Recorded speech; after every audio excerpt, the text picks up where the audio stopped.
فرمایا وَإِذَا سَأَلَكَ عِبَادِي أَنِّي فَإِنِّي قَرِيب، محبوب جب میرے بندے آپ کی بارگاہ میں آ کے میرے بارے میں پوچھے نا تو ان سے کہہ دینا میں ان کے قریب ہی ہوں، قریب ہی ہوں۔ دلیل کیا ہے؟ یہ جب بھی مجھ سے دعا مانگیں گے میں ان کی دعاؤں کو قبول فرماؤں گا، میں ان کے قریب ہوں، میں ان کے قریب ہوں۔ یہ جب بھی دعا مانگیں گے نا میں قبول کروں گا، میں ان کے قریب ہوں۔ اللہ تبارک و تعالیٰ کے بندے اللہ سے محبت کرتے، رب کی بارگاہ میں جھکتے، اس کو اپنے دکھ سناتے، اس کے پیارے محبوب صلی اللہ تعالیٰ علیہ وسلم کا وسیلہ لے کے اس کے حضور حاضر ہو جاتے، پیشانیاں سجدوں سے روشن ہوتی۔ ہم نا ہر چیز کے لیے وقت نکالتے ہیں، ہر چیز کے لیے، لیکن عبادت کے لیے وقت نہیں نکالتے۔ ہر شے آباد ہے، ہر شے، ہماری فیس بک بھی آباد ہے، واٹس ایپ بھی آباد ہے، ہمارے ٹویٹر بھی آباد ہیں، ہماری ہر چیز آباد ہے۔ سب سے کم آباد ہمارا مصلی رہ گیا ہے، سب سے کم۔ وہ لوگ اب ڈھونڈنے سے ملتے ہیں جن کی بغل میں مصلی ہوتا تھا۔ میرے بھائی آپ کتنا کو دنیا کے پیچھے بھاگو گے تھکا دے گی، کتنا دولت کے پیچھے بھاگو گے تھکا دے گی۔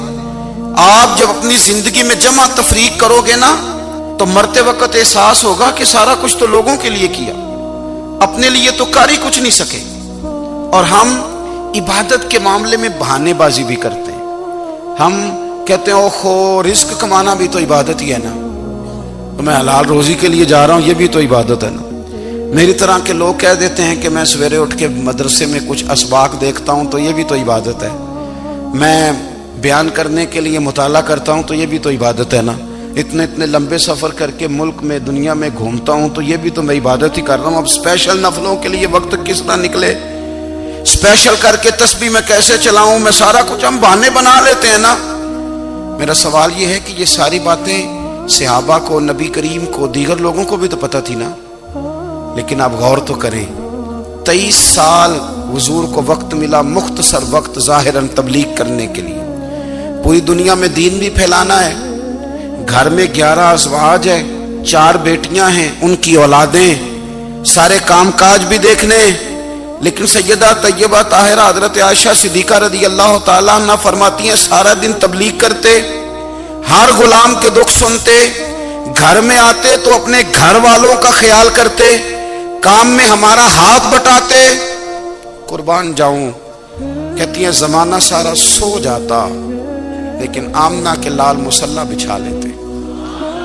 دنیا سو گئی، ساری سب سو گئے، جو خدام تھے، وہ جو غلام تھے وہ سو گئے۔ صحیح مسلم میں لفظ ملیں گے، سیدہ پاک فرماتی ہیں او میرے نبی کے غلاموں، میں نے یہ رنگ بھی دیکھا ہے کہ حضور نے اتنا کھڑے رہے، اتنا قیام کیا، اتنا قیام کیا کہ مقدس پیروں میں ورم آ گئے، سوج گئے پیر، اتنے بڑے۔ دل پہ ہاتھ رکھ کے نہیں بتا سکتا کہ میرے کبھی نماز میں پیر سوج گئے، کوئی نہیں بتا سکتا۔ بچوں کی روٹی کماتے تھک گئے بات الگ ہے، ہم سیر کرنے گئے تو تھک گئے بات الگ ہے، لیکن عبادت میں یہ بھی تو مسلم شریف ہے نا، یہ بھی تو دین ہے نا، یہ بھی تو حضور کی سنت ہے، یہ بھی تو وہ چیز ہے جو کریم کی آنکھوں کی ٹھنڈک ہے۔ سیدہ فرماتی ہیں پیروں میں ورم آ گئے، اور ساری رات ہی حضور نے نماز پڑھی اور ایک ہی آیت بار بار دہرائی۔ مسجد نبوی میں بلال حبشی نے فجر کی اذان دے دی اور حضور ابھی مصلی پہ تھے، کریم فارغ ہوئے، میں نے عرض کی یا رسول اللہ صلی اللہ علیہ وسلم آپ کے تو صدقے اللہ اگلے پچھلوں کے گناہ معاف کرے گا، تو آپ اتنی آہوزاری کیوں فرماتے ہیں؟ آپ تو شفیع ہیں، آپ تو انبیاء کے امام ہیں۔ تو حضور نے فرمایا عائشہ تم نے گنوایا ہے نا میرے اللہ کی مجھ پر کتنی رحمت ہے، افلا اکون عبدا شکورا، فرمایا اگر اس نے اتنی نعمتیں دی ہیں تو کیا میں اس کا شکر گزار بندہ نہ بنوں، میں شکر گزار بندہ نہ بنوں اس کا؟ پھر اگر اتنی نعمتیں اس نے دی ہیں، مجھے اتنا نوازا ہے، تو پھر میں اس کے سامنے سجدے نہ کروں؟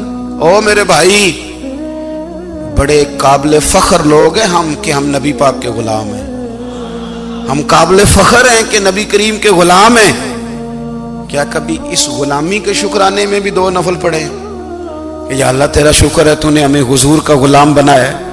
یاد رکھیں کہ اپنی روحانی زندگی کو آباد کریں، استغفار پڑھیں، تسبیحات کریں۔ حضرت عبداللہ ابن عمر رضی اللہ تعالیٰ عنہ حضرت عمر کے صاحبزادے، مکہ مکرمہ میں ان کی قبر ہے۔ میں نے جب انہیں پڑھا تو مجھے ان سے بڑا پیار ہو گیا، لیکن آپ کو پتہ ہے وہاں جا کے کسی شخص کا مزار تلاش کرنا یا پوچھنا ایک مشکل کام ہوتا ہے۔ تو ایک دفعہ میں مکہ شریف میں حاضر تھا، تو ایک گاڑی والا ڈرائیور مجھے کہنے لگا کہ مولانا میں آپ کو جانتا ہوں، مجھے آپ سے محبت ہے، ایک بات بتاؤں آپ کو؟ میں نے کہا بتاؤ۔ کہنے لگے حضرت عبداللہ ابن عمر کی قبر دیکھنی ہے۔ میں نے کہا یہ تو نہیں کہہ رہا، یہ کسی نے بندوبست کرایا ہے، یہ اللہ نے تیرے دل میں بات ڈالی ہے، یہ ہو گیا، تو لے چل مجھے۔ حضرت عبداللہ ابن عمر کو نبی پاک نے فرمایا تھا راجل صالح، یہ نیک بندہ ہے، یہ متقی آدمی۔ حضرت عبداللہ ابن عمر رضی اللہ تعالیٰ عنہ سیدنا فاروق اعظم رضی اللہ تعالیٰ عنہ کے صاحبزادے ہیں، اور ان کی ہمشیرہ سیدہ حفصہ رضی اللہ تعالیٰ عنہ حضور کی زوجہ محترمہ۔ ایک دن اپنی ہمشیرہ سے کہنے لگے کہ نبی کریم صلی اللہ تعالیٰ علیہ وسلم گھر میں آئے نا، اور اگر حضور غم امت میں پریشان نہ ہوں، طبیعت کو حشاش بشاش دیکھو، تو ذرا پوچھنا تو صحیح حضور کا میرے بارے میں کیا خیال ہے، پوچھنا تو صحیح کہ کریم کی بارگاہ میں میرا کیا مقام ہے، میرے بارے میں حضور کیا فرماتے ہیں۔ اب بہن کو کام بتائے، اور بتائے بھی بھائی، اور کوئی بہن وہ کام نہ کرے، یہ تاریخ میں ہوتا نہیں۔ حضرت عمر فاروق رضی اللہ تعالیٰ عنہ کی صاحبزادی ام المومنین رضی اللہ تعالیٰ عنہ فرماتی ہیں کہ میں تو بس منتظر تھی۔ انہوں نے تو کہا تھا نا کہ اگر تم حشاش بشاش دیکھو تو بات کرنا، لیکن حضور تشریف لائے، میری باری تھی، میرے گھر تشریف لائے، کھانا پیش کیا تو فوراً میں نے عرض کی حضور ایک بات پوچھنی تھی۔ تو حضور نے فرمایا پوچھئے۔ میں نے عرض کی حضور میرے بھائی عبداللہ ابن عمر کے بارے میں آپ کا کیا خیال ہے؟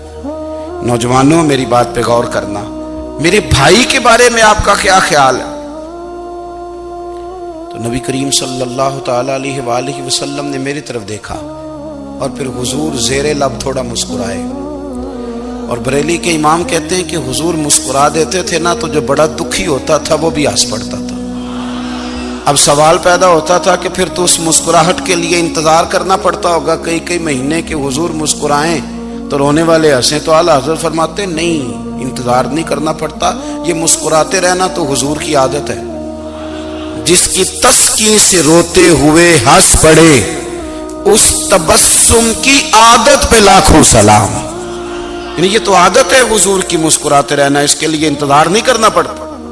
بھائیو آپ خیال رکھیں گے، غور کریں گے، حضرت عبداللہ ابن عمر رضی اللہ تعالیٰ عنہ کے بارے میں پوچھا تو سیدہ فرماتی ہیں کہ نبی کریم صلی اللہ تعالیٰ علیہ وسلم نہ زیر لب مسکرائے اور فرمایا حفصہ تیرا بھائی ہے تو اچھا، لیکن میں نے سنا ہے کہ عشاء کی نماز پڑھتا ہے تو فجر تک سویا ہی رہتا ہے۔ او نوجوانوں، 10 بجے تک سونے کی بات نہیں ہوئی، 9 بجے تک سونے کی بات نہیں ہوئی، 11 بجے اٹھنے کی بات نہیں۔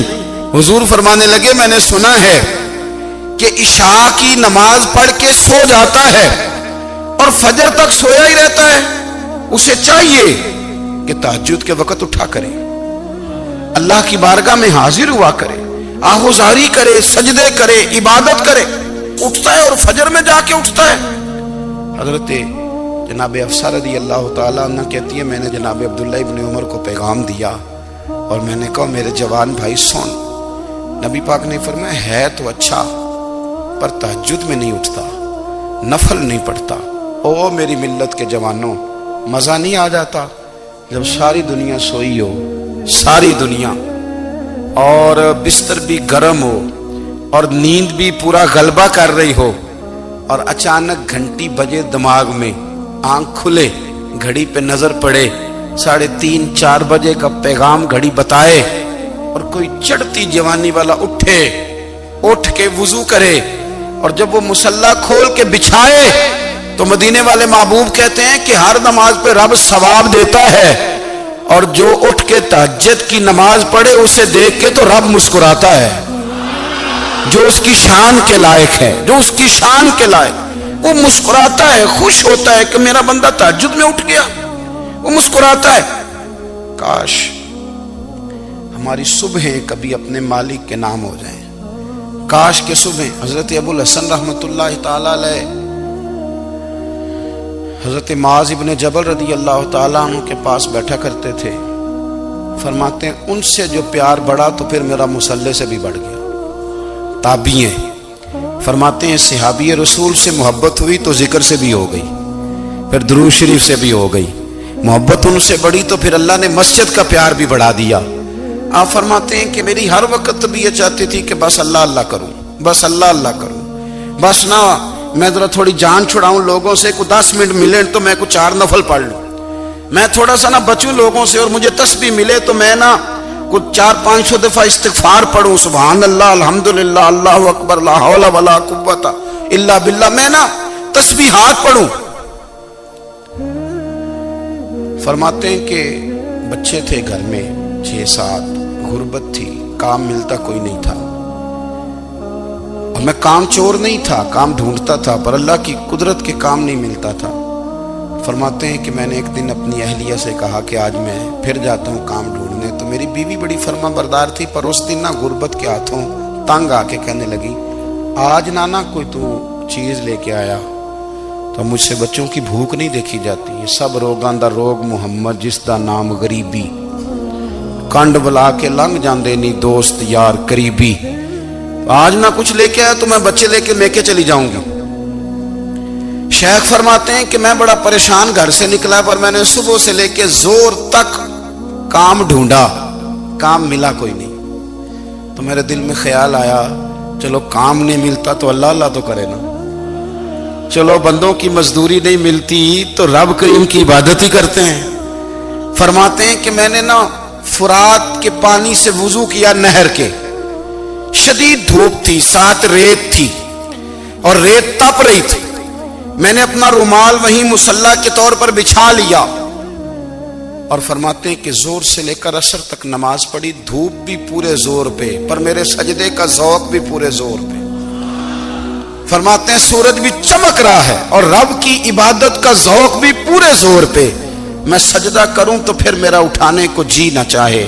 میرے استاد لکھا کرتے تھے، یہ ان کا شعر ہے، وہ کہا کرتے تھے مجھے سوز دے، مجھے ساز دے، اور مجھے نیم شب کا نیاز دے، دم سجدہ خود کو میں توڑ دوں، مجھے ایسا ذوق نماز دے، اور میں تیری بہار کا پھول ہوں، میں کھلا بھی ہوں تو تیرے لیے، مجھے میری شاخ سے توڑ لے، مجھے اپنی زلف کا ناز دے۔ بھائی فرماتے ہیں کہ عصر تک میں نے نفل پڑھے، دل ڈھلنے لگا، عصر کی نماز پڑھی اور میں وہاں سے چلا۔ اب میں جب نکلنے لگا تو دل میں خیال آیا کہ چھوٹی چھوٹی دیواریں ہیں گھر کی، بغیر کچھ لیے جاؤں گا تو بیوی دور سے دیکھے گی تو شور کرے گی کہ پھر خالی ہاتھ آ گیا ہے۔ کہتے میں نے اپنے اسی رومال میں جس پہ میں نے نماز پڑھی تھی نا، رومال میں کی آخی دے پنجابی جو صافہ کہتے ہیں، اسی میں نا میں نے کچھ ریت بھر لی کہ وہ دور سے دیکھے گی تو سمجھے گی کچھ لے کے آیا ہے، چلو جا کے اسے بتا دوں گا کہ آج پھر مزدوری نہیں ملی۔ کہتے ہیں وہ ریت لے کر جب میں گھر میں گیا تو پہلے بیوی دروازے پہ کھڑی ہوتی تھی، پوچھتی تھی خالی ہاتھ آ گئے ہو؟ آج میں نے دیکھا تو ہے ہی کوئی نہیں۔ فرماتے ہیں میں اندر داخل ہوا، سلام لیے، کونے میں میں نے وہ رومال رکھ دیا اور میں نے آواز دی کہ بھلی مانس کہاں ہو؟ تو وہ کہنے لگی آپ منہ ہاتھ دھو لیں، میں روٹی لے کے آئی۔ میں نے کہا روٹی کہاں سے آ گئی؟ یہاں تو کئی دنوں کے فاقے، تو کئی دنوں کی غربت ہے، یہاں تو اس گھر میں تو فقیری ہے۔ فرماتے ہیں کہ وہ روٹی لے کے آئی اور اس وقت کی جو موجودہ نعمتیں تھیں، سمجھ لیں سلاد، اچار، ہر چیز ساتھ لائی۔ میں نے کہا کہ بچے کہاں گئے؟ کہنے لگی وہ کھانا کھا کے کھیلنے گئے، آپ کھانا کھا لیں آ جاتے۔ کھانا اس نے چن دیا۔